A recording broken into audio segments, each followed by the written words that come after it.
Okay, good morning everyone.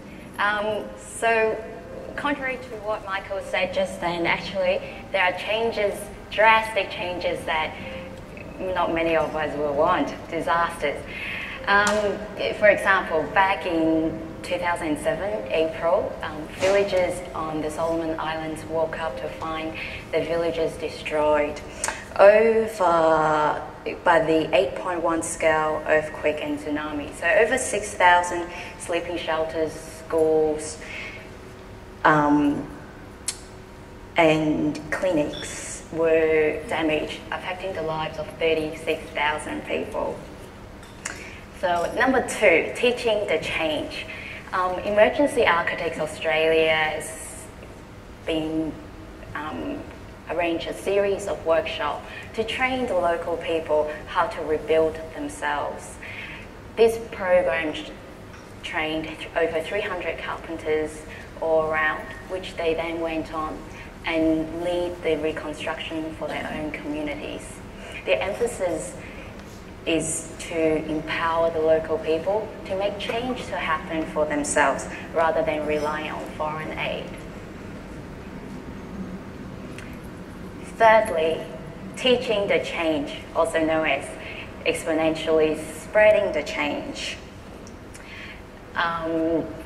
Post-disasters reconstruction inevitably lead to much longer-term reconstruction work. So Emergency Architects has been involved in designing and building exemplar school buildings for the Ministry of Education on the Solomon Islands. What we always try to do is also the fourth change that I'm going to talk about, listening to make the change happen for the better. I think with aid works, a lot of the times you get foreign solutions that is seen as the absolute. So what we really try to get is to make sure we listen to the local people to help deliver what they actually want, rather than telling them this is what you should have. And there is a vast array of tradition that we can learn from them, which makes we place a lot of emphasis on creating a feedback loop, so that instead of just one design that gets replicated across the island, they are a series of little evolving animals that that prosper on the Solomon Islands.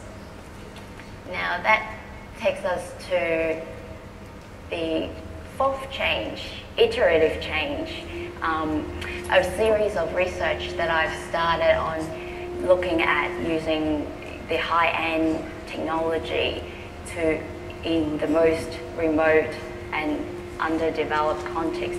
What happens is within my own architectural profession, there are new software which allows a new way of thinking.